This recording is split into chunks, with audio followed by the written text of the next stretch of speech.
আজ আপনাদের একটি স্বরচিত গল্প পাঠ করে শোনাই। গল্পটির নাম পোপো। আজকের আকাশটা খুব ঝকঝকে নীল। কদিন ধরে খুব বৃষ্টি হয়েছে। খেলতে যাওয়ার ফুরসত পায়নি বিট্টু। আজ যাবে ঠিক। ঘরে আটকে থাকতে বিট্টুর একটুও ভালো লাগে না। বিকেল হলেই বিট্টুর মনটা ছটফট করতে থাকে খেলতে যাওয়ার জন্য। বিট্টুরা যেখানে থাকে সেই জায়গাটাও খুব সুন্দর। পাহাড়ে ঘেরা ওদের হাউজিং কমপ্লেক্সটা। আর এই বর্ষার শেষে পাহাড়টা সবুজে সবুজ হয়ে থাকে। পাহাড়ে ঘন জঙ্গল হয়ে যায়। কত রকম পাখি আর পোকামাকড় সেই পাহাড়ে। বৃষ্টির শেষে এক ঝাঁক ফড়িং কেমন দল বেঁধে ওড়ে, পাখা শুকোনোর জন্য নাকি কে জানে। পায়রারাও উড়াল দেয় ঝাঁকে ঝাঁকে। আর নানা রকমের পাখির কথা আর কি বলবো। ছোট্ট এইটুকু টুনটুনি, সানবার্ড, স্কেলি ব্রেস্টেড মুনিয়া, আরও কত কি। বিকেল হলেই বিট্টু আর দেরি করে না। ছুটে খেলতে চলে যায় হাউজিং সোসাইটির মাঠে। মাঠটা ঘাসে ঢেকে গেছে। মধ্যে মধ্যে দু একটা শিউলি গাছ। বিট্টুরা খেলছিল মাঠে। হঠাৎ শিউলি গাছের কাছে চেঁচামেচি শুনে ছুটে যায় দেখতে। ও মা! গিয়ে দেখে একটা ছোট্ট এতটুকু বাচ্চা পায়রা গাছের নিচে ভয়ে কাঁপছে। আর কিছু কাক খুব চিল্লামিল্লি করছে।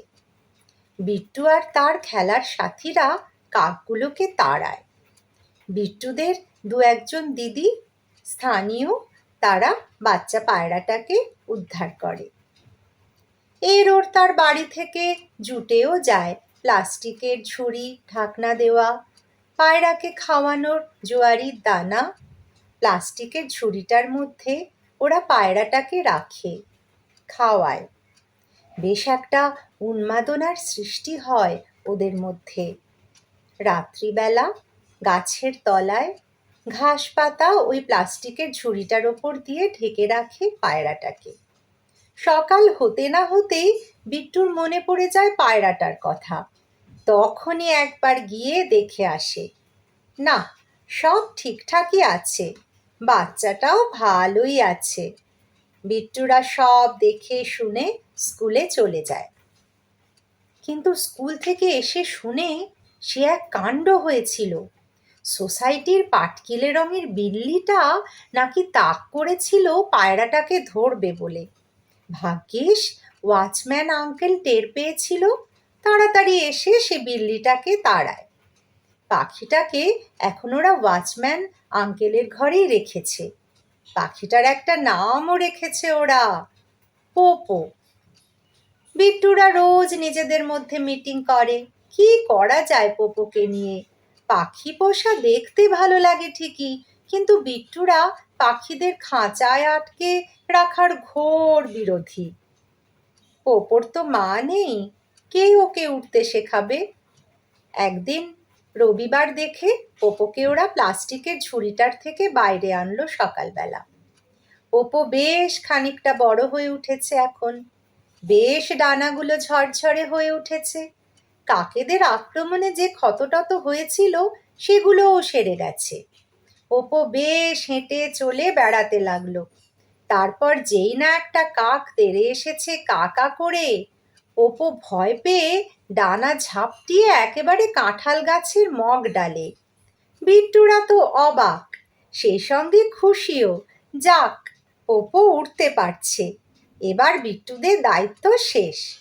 পাখিদের উড়তে শেখা মানেই এবার আকাশ ছুঁতে পারবে ওরা, আর কোনো ভয় নেই, আকাশেই তো ওদের মুক্তি। সেদিন রাতে বিট্টু যখন মায়ের কাছে পোপোর গল্প করছিল, মা বিট্টুকে বলল যে বিট্টু, তোমাদেরও কিন্তু ধীরে ধীরে ওই পোপোর মতো স্বাবলম্বী হতে হবে, জানো তো, স্কাই ইজ ইয়োর লিমিট। আমার গল্পটি এখানেই শেষ হলো। নমস্কার, সবাই ভালো থাকবেন।